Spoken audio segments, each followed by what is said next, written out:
E aí, turminha, como é que vocês estão? Tudo bom? Tô aqui para mais um vídeo do nosso chimarrão com farina.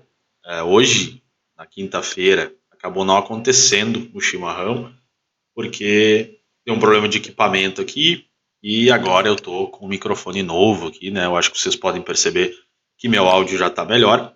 A gente sempre tentando melhorar aqui para vocês, tá? Então, só explicando por que não aconteceu.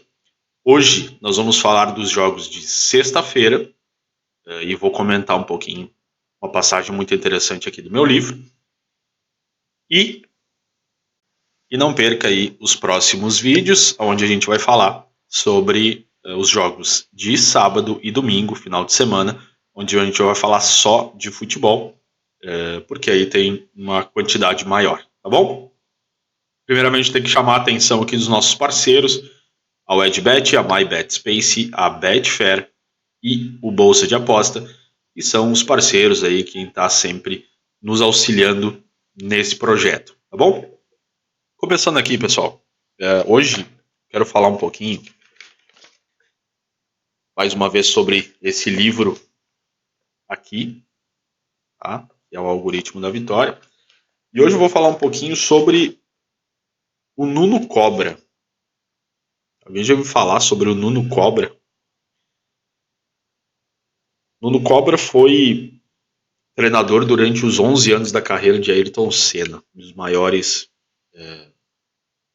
esportistas que o mundo teve, né? É considerado até hoje por especialistas como o maior piloto da história da Fórmula 1, embora tenha ganhado menos títulos do que Hamilton, né, Schumacher, mas é indispensável, né?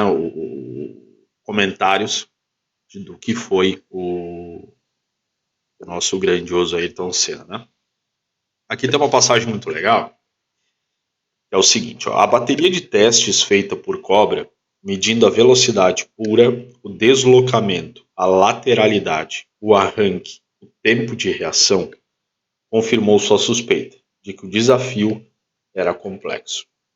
Senna chegava a apresentar uma frequência cardíaca de 250 batimentos por minuto, quando o normal em estado de repouso varia de 60 a 100.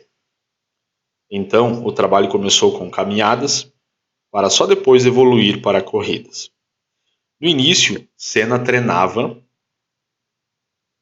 com os pupilos do tênis de Cobra, que não tinha agenda. De um modo geral, era uma combinação de exercícios aeróbicos, de preferência corrida, alongamento, relaxamento, respiração e conversas. Apenas uma conversa, às vezes, já fazia toda a diferença, né? Musculação não estava na lista. Aliás, Cobra só acredita em musculação natural, sem pesos, funcional, como o trabalho em barra. O coração de Senna, então, passou a atingir 140 batimentos por minuto, mesmo após o exercício. Com o tempo, ficava abaixo de 120 até depois de Senna correr 30 ou 35 quilômetros. Demorava só um minuto para voltar ao normal, o que significava facilidade para fazer exercício e resiliência na prática. Nuno Cobra viajava com o piloto em todo início de temporada para formar o cerimonial dele. Como coach, a preparação específica para antes da competição. Senna fazia uma corrida e em seguida alongava, relaxava e respirava. Se houvesse uma árvore por perto, sentava-se em uma cadeira embaixo dela e Cobra esticava suas pernas, lhe trazia água para beber. Era o Kaizen mental de um campeão de Fórmula 1. Nuno Cobra era um menino franzino, antissocial, irritadiço e desequilibrado. Mas nos dizem que ficava na beira do rio observando os pescadores, ou quando entrava e encarava as corredeiras, tinha uma sensação imensa de bem-estar. Percebendo isso, passou a ir ao rio com mais frequência e foi fazendo experimentos, como o de respirar fundo enquanto olhava o movimento das águas. O que já era a tal meditação, mas eu não sabia, lembra ele. E o bem-estar só aumentava. Aquele garoto franzino, fraco, nervoso, inibido e pessimista que eu era foi se transformando numa pessoa extremamente confiante. Cobra se define até hoje como preparador, mas diz que sempre lhe interessou mesmo foi o aspecto mental dos atletas. Ele enxerga o corpo só como uma ferramenta para mexer com a cabeça. Tem mais coisas aqui, né, pessoal, que são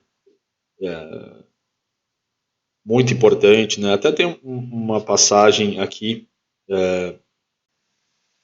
Uma vez, o Ayrton mal acabou a temporada e me procurou, porque ele gostava de treinar. Eu disse nada disso. Quando tiver conseguido dormir 14 horas em um dia, você me liga e a gente combina.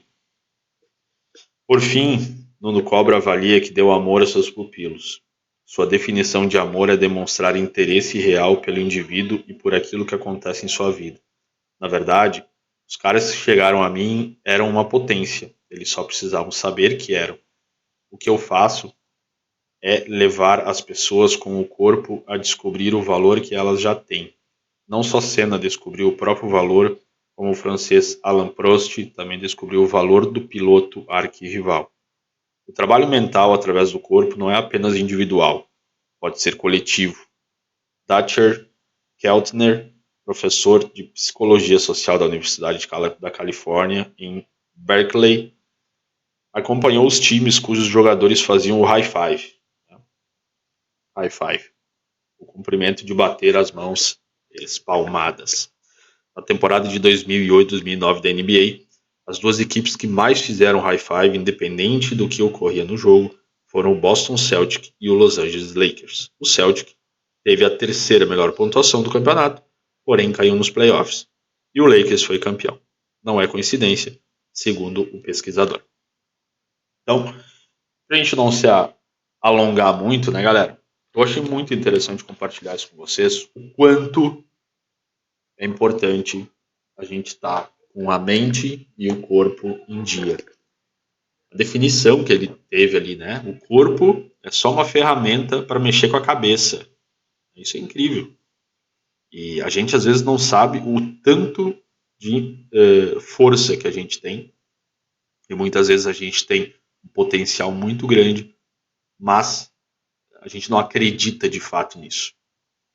Começando cedo aqui já nos jogos do chinês, logo mais, Hangzhou Green e Wuhan Three Towns.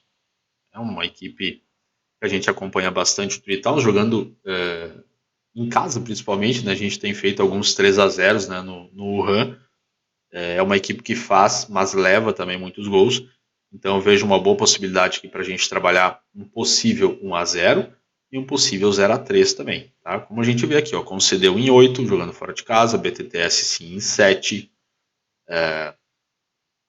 O Hangzhou Greentown marcou em 9, marcou 2 ou mais gols em 7, concedeu nas últimas 7 e o BTTS sim nas últimas 5. Então são duas equipes que fazem gol, mas também levam. Né? Então com uma race bacana aqui as duas equipes.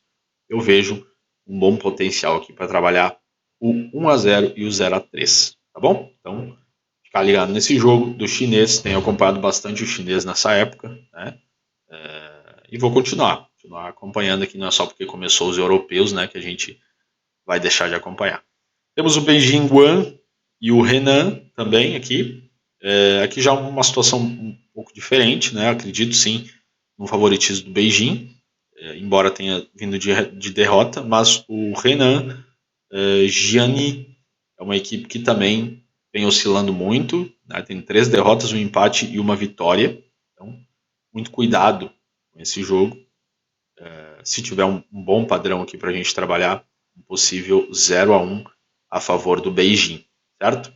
Temos Hertha Berlim e o Erren, né? Hertha Berlim que caiu para a Bundes 2, joga contra o Erren, que subiu da Bundes 3. O Erren empatou o primeiro jogo e o Hertha perdeu a primeira partida contra o Hamburgo. Então, muito cuidado. Está muito no início da competição. Eu vejo um jogo para gols. Vejo um cenário aqui, de repente, para um possível 3-0 do Hertha Berlim. Mas a gente vai ter que ver o Erren também bem. Né? E duas equipes que precisam muito vencer, porque principalmente o Hertha perdeu o primeiro jogo, então vai ter que correr atrás do resultado. Temos aqui um Paderborn e Osnabrück. Paderborn e Osnabrück, os dois perderam no primeiro jogo, mas são duas boas equipes. A gente acompanhou muito na temporada passada o Paderborn e o Osnabrück, duas equipes muito ofensivas, e certamente vai nos dar aqui uma condição, né, de trabalhar a favor de gols, trabalhar um 0-1, trabalhar um 3-0, tanto fazem quanto levam. Então acho bem interessante esse jogo, tá? Silkeborg e Vesely, aqui pela Dinamarca. Muito cuidado, pessoal, com esse jogo. Eu separei ele porque pode nos dar um padrão para lei 3-0 no Silkeborg, com uma odd de 1,70, porque as duas equipes perderam as duas primeiras partidas. Então, muito cuidado, tá? Eu separei esse jogo só por conta disso, tá bom? Temos aqui Standard Liège e Union Saint-Gilloise.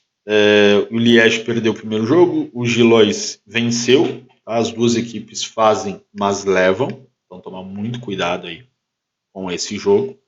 Tá? Eu acredito sim num jogo bem equilibrado e gols para os dois lados, o BTTS, acredito que sim, mas aqui vai ser muito mais leitura de jogo do que pré-análise. Temos na Irlanda o Bohemians e o Drogheda. O Bohemians vem melhor aqui, né, nos últimos jogos. É uma equipe que marca gols em casa. Na classificação geral está na 4ª colocação, o Drogheda está na 8ª, depois de 25 rodadas. E em casa, o Bohemians perdeu 3 partidas. Então, é uma equipe que fez 23 gols, levou 13, enquanto fora de casa, o Drogheda tomou 17 e fez 15. Então, um bom cenário aqui a favor do Bohemians, mas a gente vai ter que ver no live também. E temos, para fechar, a sexta-feira, às 21h30, Mirassol e Sampaio Corrêa. Mirassol é uma equipe que a gente gosta de trabalhar. O último jogo do Mirassol que a gente trabalhou foi contra o Avaí. Não jogou bem. Acabou empatando no final. Então, muito cuidado com esse jogo. Em casa, o Mirassol só perdeu 2 partidas em 11. E fora de casa, o Sampaio Corrêa não é tão bom. Né? Em 10 partidas, venceu só 2. Tá? Tomou 13 gols e só fez 5 gols em 10 partidas fora de casa. Então, muito cuidado com esse jogo, mas é um jogo que também provavelmente a gente vai analisar. As duas equipes, o Sampaio Corrêa, por exemplo, não ganhou nas últimas 5 partidas. Já o Mirassol não perdeu nas últimas 6 e marcou em 8 das últimas 10.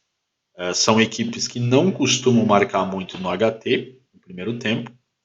Duas equipes que têm um índice de under muito grande, o que nos traz uma condição aqui de trabalhar um possível 3-0 a favor do Mirassol. Tá bom? Então, galera, esses são os jogos que eu separei para a gente observar. E como eu sempre digo, né?